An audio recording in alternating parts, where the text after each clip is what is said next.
Olá, amigos, amigas, senhores, senhoras, senhoritas. Eu sou o professor Leonardo Dlugokinski e esse é o programa Conexões com a Nossa História, um programa do Instituto Histórico e Geográfico Oeste Catarinense. E nesse programa vamos falar de colonização, vamos falar da família italiana que migrou, veio ao Brasil para poder deixar de ser contadini e tornar-se signori. Vamos falar um pouquinho da família Conti. Aguarde!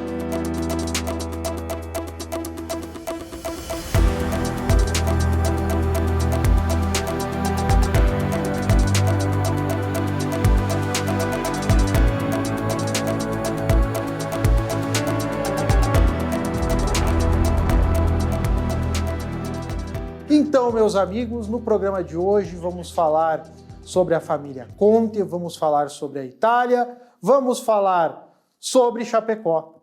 Por quê? Porque Chapecó basicamente é colonizada por descendentes de italianos vindos do Rio Grande do Sul.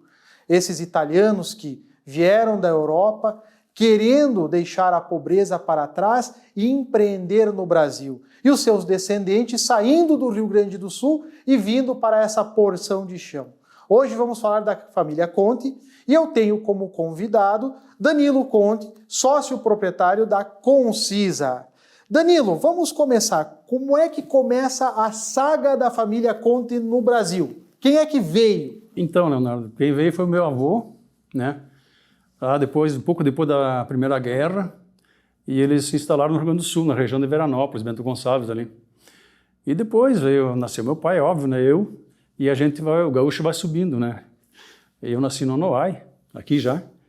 E então, assim, nós somos descendentes de italianos e, graças a Deus, estamos bem, estamos tranquilos. No início, esses italianos, eles vêm para o Brasil com o objetivo de conseguir fortunas, porém, acabam trabalhando em cafezais, ocupando a mão de obra que até então era dos escravos pós-abolição. Também, posteriormente, vão trabalhar no campesinato. Mas o que é o campesinato? Produzir para comer. Produzir para comer. Plantar arroz, feijão, batata doce, mandioca, para poder criar o porquinho amarrado atrás de casa. Né? Essa é a lógica, é a vida do camponês. E como é que foi a vinda para Chapecó, Danilo? Como é que foi a vinda da família para cá? Exatamente, você tem razão. Eles vieram sem nada, tá? Então, naquela época, o governo dava um pedacinho de terra para eles. Eles tinham que se virar com as ferramentas, com tudo. Então, tinha que derrubar a árvore, plantar aquele feijãozinho, aquele porquinho que você falou, para subsistência só, sobrevivência. Né? Não era nada produzido assim para fazer dinheiro num primeiro momento. Até porque eles estavam fugindo de uma guerra, né? Uma situação bem na Europa lá, bem delicada. Então, era uma agricultura subsistente, mas foi uma época difícil. Meu avô contava que não dormia de noite porque tinha muito animal selvagem na época. Né? Então, ele nem dormia de noite, né? Bem complicadinho, mas o pessoal era bravo. Principalmente porque esse italiano, quando ele chega no Rio Grande do Sul, é tudo mato. Tudo mato, ele tem que derrubar a árvore para poder fazer a casa, para poder fazer os móveis, tudo é feito manualmente. E, obviamente, a derrubada dessas árvores. Quem tinha um pouquinho de condição tinha o serrote vai e vem, que é aquele que vai um cada lado. Mas é quem tinha condição, quem não tinha era no machado. Né? E Deus acuda, derrubar uma araucária e a machadada. Então, era absurdamente puxado. Uma das coisas que eu sempre gosto de enfatizar, a figura dos móveis rústicos, as pessoas adoram falar móveis rústicos, era o que dava para fazer. Você fazia, com aquele mato, você fazia todos os móveis da casa, e aí com os animais você aproveitava além do alimento para fazer o travesseiro com a pena do ganso e do patinho, tá? E o próprio colchão da cama. Né? Quando você não conseguia a pena, você acabava usando capim para fazer o colchão da cama. Então, esse é o ponto da família. E chegando em Chapecó, como é que foi em Chapecó, Danilo? Então, eu vim para cá em 73, eu tinha 13 anos, né? A gente teve algumas dificuldades na família com relação à economia, meu pai não foi muito bem. E de Nonói para cá, na época tinha balsa, tá? Tinha balsa ainda, no Uruguai. E aí o que aconteceu? A gente teve que começar a trabalhar cedo. Cada um, nós somos em 8 irmãos, família grande, italiana era sempre assim, família grande, né? Agora mudou um pouco. Mas a gente tinha que se virar. E eu fui trabalhar de garçom. Não tinha outra coisa para fazer dos 14 a 17 anos. Tinha que ajudar no sustento da casa. E como é que era Chapecó em 1973? Me dá um panorama, como é que era Chapecó? Assim, o prefeito era o Wagner, né? E então, antes dele largar o mandato, vencer o mandato, né, sair do mandato dele de prefeito, ele asfaltou aqui da igreja até o Banco do Brasil. Primeiro asfalto de Chapecó, era calçamento, não tinha asfalto. Aquilo foi uma alegria ver aquele asfalto. E tu vê que está até hoje, tem 48 anos. Está até hoje aquele asfalto ali. A qualidade era outra. Um ponto importante é que Chapecó, a iluminação pública só foi inaugurada no final da década de 60. O pessoal chegou a fazer até uma festa da inauguração da iluminação pública. Você imagina asfalto, né? Lembrando sempre que a Avenida Getúlio Vargas ia até onde hoje é a rotatória do relógio. Ali para cima era basicamente uma picada, né? Tinha um canal ali. Isso, tinha o rio que atravessava. E como é que era a vida em Chapecó? Já que tu foste garçom, como é que era o deslocamento? As pessoas iam muito comer fora de casa ou não? Era uma coisa mais exclusiva? Não. Era pouca gente nos bares e restaurantes. E era tudo a pé. Eu morava lá no Santa Maria, eu vinha trabalhar a pé. Não tinha você entrevistou o Scopel, né? Não tinha autoviação, não tinha lotação. Então era guarda-chuva, quando chovia, galocha, era barro. Cara, você não tinha noção do que era aquilo. Aqui da igreja para lá é barro. Atrás do estádio ali, hoje, atrás do centro de eventos, era mato. Quando eu estive aqui, na primeira vez, né, no começo, era mato. Como é que eram essas pessoas que iam no restaurante? Eram viajantes ou eram os locais mesmo? Não, locais. Tinha pouca visita aqui em Chapecó na época. Tinha um hotel, acho que aqui no terminal, antiga rodoviária, que é o terminal urbano hoje, tinha um hotel ali. Acho que tinha já o Soprana, lá embaixo. E depois, mais para frente, tinha o Weston aqui, da família Guise. Mas era o que tinha. Depois, muito tempo depois, o Robertazo, né? Muito tempo depois. Mas era pouca gente de fora. Chapecó, em 1973, possuía a bagatela de no máximo 40 mil habitantes. Mas entendam, Chapecó, que pegava basicamente todo o Grande Oeste hoje, até a região de Joaçaba, que era Cruzeiro. Se nós pensarmos o que é Chapecó hoje, dava no máximo 10 mil habitantes jogando alto. Essa é uma estimativa superavitária, provavelmente eram menos que 10 mil habitantes. E como é que você viu, a partir de 73, Danilo, o crescimento de Chapecó? Quando é que você viu, olha, peraí, está modernizando, está crescendo? Não, foi logo em seguida. Em 75 já teve muita mudança, né? O município cresceu. Já tinha a antiga Fundeste, né? Se eu não me engano, foi em 72 também, a fundação da Fundeste, aí, a primeira universidade nossa, agora no Chapecó, né?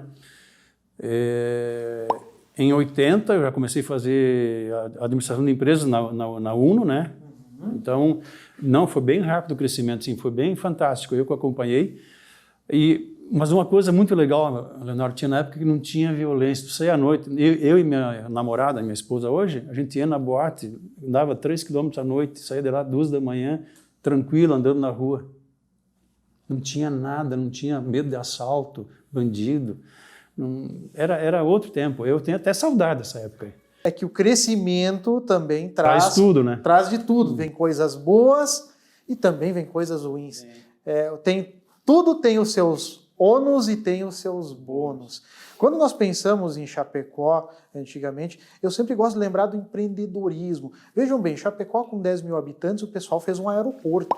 Sendo que não tinha nem, como fala, nem transporte urbano direito, nós já tínhamos um aeroporto. Uma outra coisa que eu sempre gosto de relatar, em 1976, trouxeram nada mais, nada menos que um senhor chamado Roberto Carlos para fazer show em Chapecó. Na época, ele só tinha ganho o prêmio Grammy e era o cantor mais disputado da América Latina.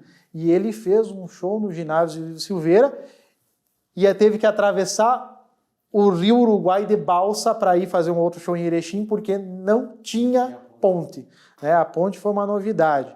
Bom, e como é que foi a tua carreira após ser garçom? Como é que foram as idas com os estudos e aí por diante?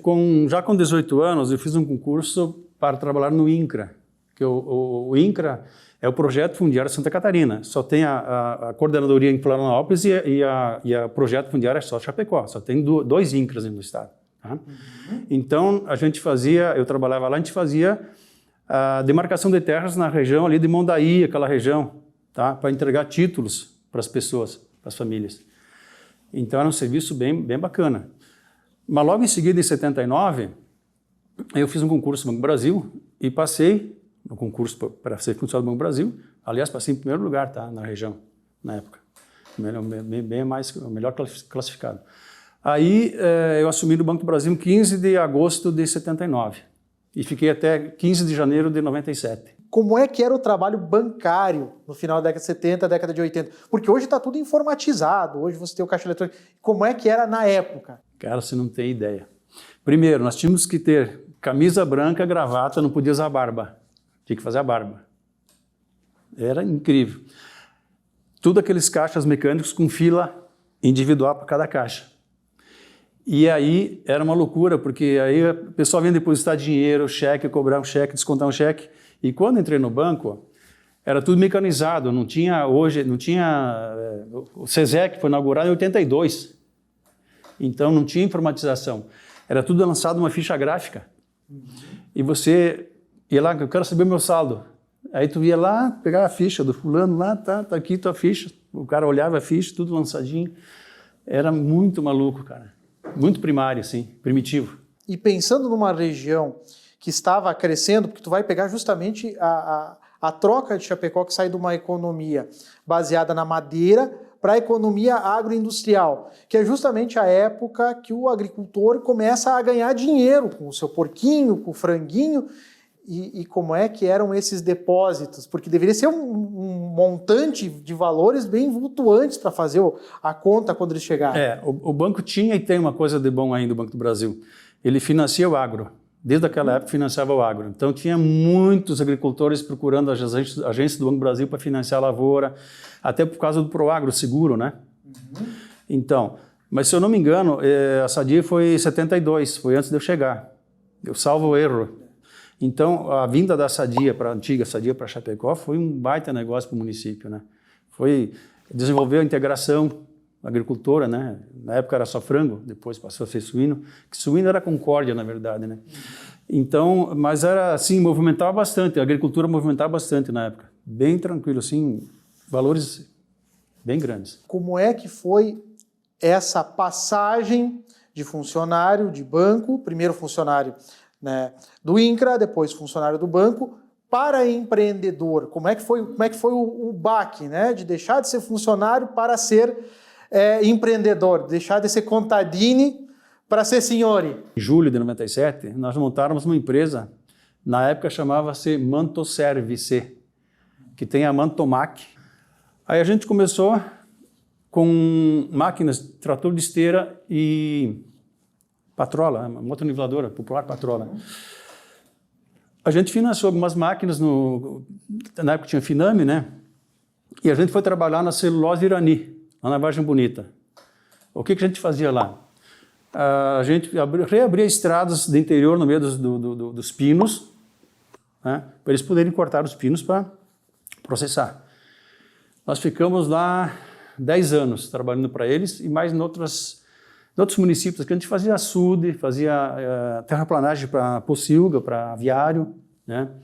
Tudo com hora-máquina. O que é hora-máquina? Você cobrava X por hora de máquina trabalhada. Bom, dado um momento, a gente achou que também isso não estava dando certo. E eu que atendia a empresa, né, na época, só eu que atendia. Mas eles tinham 60% da empresa, eu tinha só 40%. Então, tudo que eu fazia, eu consultava eles, né? Óbvio, são os majoritários. Aí a gente, em 2006, surgiu a oportunidade de comprar um britador e usina de asfalto. Daí a gente pensou assim, vamos encarar essa? Vamos. E começamos a mexer com asfalto. Só que quando a gente começou a trabalhar com asfalto, a gente incomodou outras pessoas. Concorrência livre, né? Tudo certo. Foi difícil, por isso foi difícil superar isso. Com certeza. Então, Aí a gente começou a trabalhar, como a gente não conseguia entrar no mercado aqui da região, a gente começou a trabalhar no Rio Grande do Sul, aqui no Nonoai, Alpestre, Erval Grande, com asfalto. E, paralelamente, a gente trabalhava também com terraplenagem, nunca deixamos de trabalhar com terraplenagem, só que agora de uma modalidade diferente, nós temos que fazer orçamento de obra. Quanto que vai custar para fazer essa terraplanagem? É X reais. É isso. A maior obra que nós fizemos foi em Curitibanos, na fábrica da Bernec, em 2008. Nós removemos 1.100.000 cúbicos de material, 350 mil cúbicos de rocha detonada. Então, a gente tem uma experiência de mercado, tem uma expertise de mercado. A gente adquiriu isso, trabalhou para isso. Aí você vai dizer, mas como é que você fez aquela obra? Com quanto equipamento precisou?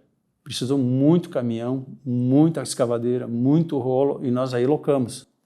Esse é um ponto importante, Danilo. Eu queria te perguntar, como é que foi empreender? Porque tu começaste a empreender no meio da década de 90. O Brasil estava voltando a entrar nos trilhos, né? O Brasil saía de uma recessão da década de 80, né, que chegou a beirando mais de 70% de inflação, né? E agora nós já estamos... Nesse período era o governo do Fernando Henrique Cardoso, né? Certo. Estava começando a retomar. Como é que eram as linhas de crédito? Como é que era para empreender? Na verdade, Leonardo, o financiamento, as pessoas se enganam, o financiamento, o Finame era caro. Ele era 6% ano mais a TJLP, a taxa de juros de longo prazo. E no governo da Dilma, eu não estou julgando o governo nenhum, ela chegou a baixar para 2% ao ano, uma época, lembra? A taxa de juros. Então tinha uma diferença gritante aí, né, da época do FHC e depois do Lula e Dilma. Mas assim, a gente resolveu empreender porque a gente via que o país estava crescendo, que tinha demanda de terraplenagem, de asfalto. Chapecó tinha que asfaltar quase todas as ruas, não tinha asfalto. E daí a gente foi levando. E a gente, em 2014... Quando foi que esse juro baixou, a gente reforçou a frota. Tá? Tanto que eu estou pagando, era 10 anos, é 2024 quase o final. Então, eu reforcei a frota minha. Hoje nós estamos entre máquinas, caminhões, carros e escavadeiras, estamos mais de 70 equipamentos. E hoje, como é que você vê esse crescimento de Chapecó? Porque Chapecó vem crescendo a passos largos. E como é que a Concisa vê esse crescimento? Como é que a Concisa está inserida nesse crescimento? Eu optei, ano passado, por trabalhar só para empresas particulares. Eu não faço mais asfalto para prefeituras, não entro mais em licitação. Eu estou fazendo uma terraplanagem ali em Varjão da Purina, que é da Nestlé, né? A Nestlé se dedica mais hoje também a rações, não é só alimento humano, também é alimento animal. É uma obra, assim, de 480 mil metros cúbicos de remoção. E é só terraplanagem. Aí tem a obra civil. Então, Chapecó é um polo de agroindústria que traz tudo para cá. Aí perguntei para um diretor da Nestlé, por que Varjão, a Purina? Não, veja bem, na frente da Varjão, do outro lado da rodovia, tem a Quemin, Quemin Norte. A Quemin o que faz? Ela faz os palatáveis dos animais, o gosto e o cheiro, a essência. Sim. Aí, onde é que está a matéria-prima da ração animal? Chapecó. São vísceras de animais e farelo de soja. Está tudo aqui. Crise. A crise traz oportunidade. E ninguém melhor que o descendente de imigrante para saber o que é a crise. Esse imigrante passou por 2 grandes guerras na Europa. Passou por uma inflação que era superior a 5.000%, em que ele trabalhava para comprar uma dúzia de ovo, atravessou o Oceano Atlântico em condições terríveis e veio para conseguir deixar de ser contadini e tornar-se senhor. Desde já, eu agradeço a presença do Danilo Conte, contando a história da família Conte, contando a história da Concisa, tá? Em nome do Instituto Histórico e Geográfico, e vejo vocês no próximo programa.